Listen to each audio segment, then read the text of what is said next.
about the kid. And I'll tell you what I know. What I know comes off an FBI report. Don't ask me how you can figure out. I've been around long enough.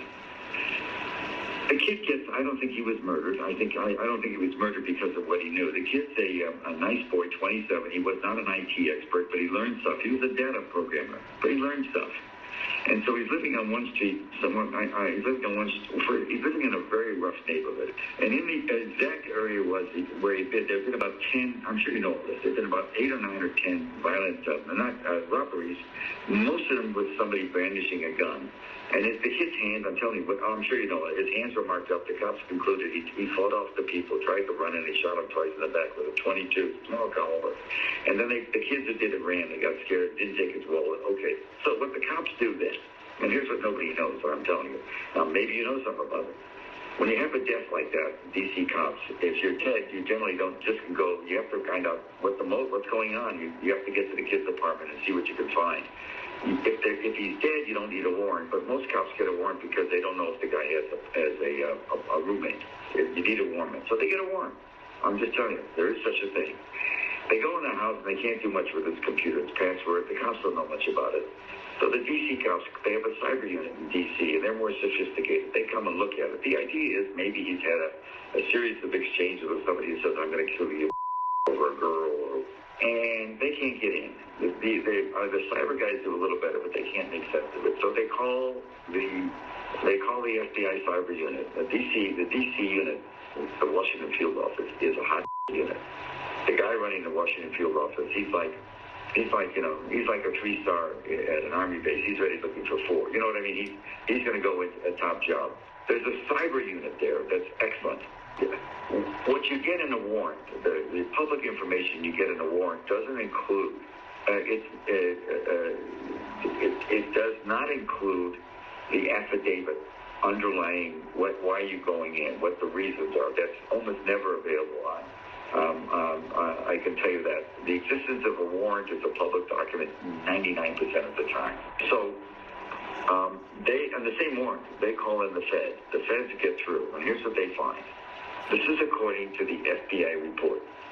What they find is he makes first of all, you have to know some basic facts. One of the basic facts is there's no DNC or Podesta email that exists beyond May 22nd, May 21st, 22nd. It's the last email from either one of those groups.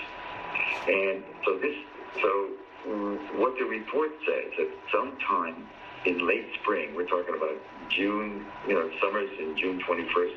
Late spring would be after, I presume, I don't know. I just say it says late spring, early summer. He makes contact with WikiLeaks. That's in his computer, and he makes contact. Now, I have to be careful because I met Julian in Europe, 10, 12 years. I stay the away from people like that. And he said, invited me, and when I'm in London, I always get a message, come see me at the Ecuadorian ambassador, and there's no way I'm going there. I got enough trouble without getting photographed by every day. He's under total surveillance by everybody.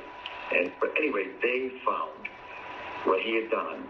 He had submitted a series of documents, of emails, some juicy emails from the DNC. And, by the way, all this about the DNC,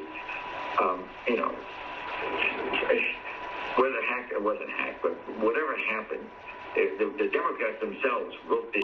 You know what I mean? All I know is that he offered a sample, an extensive sample, I'm sure dozens of emails, and said, I want money. That later, WikiLeaks did get the password. He had a Dropbox, a protected Dropbox, which isn't hard to do. I mean, you don't have to be a wizard, IT wizard. He was certainly, he's not a dumb kid. They got access to the Dropbox. He also, and this is also in the FDA report, he also let people know with whom he was dealing. And I don't know how he dealt. I'll tell you about WikiLeaks in a second. I don't know how he dealt with the WikiLeaks and the mechanism, but he also, the word was passed according to the FBI report. I also shared this box with a couple of friends. So if anything happens to me, it's not going to solve your problem. Okay? I don't know what that means. I don't know whether he was... Anyway, but WikiLeaks got access, and before he was killed, I can tell you right now, Brennan's I've known all these people for years. Clapper's sort of a better guy, but now rocket scientist. The NSA guys are moron.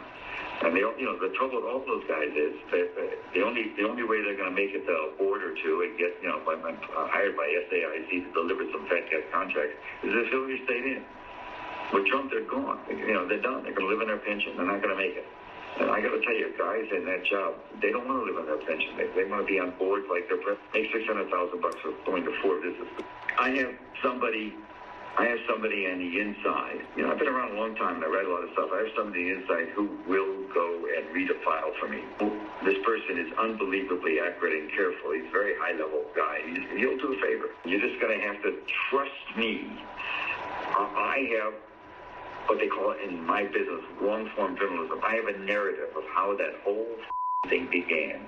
It's a Brennan operation. It was an American disinformation, and the president, at one point when they even started telling the press, they were back briefing the press. The head of the NSA was going and telling the press, Rogers, was telling the press that we even know who in the GRU, the Russian military intelligence service, leaked it. I mean, all bullshit. They were telling these two. I worked at the New York Times for years, and the trouble with the New York Times is they have smart guys, but they're totally beholden on sources.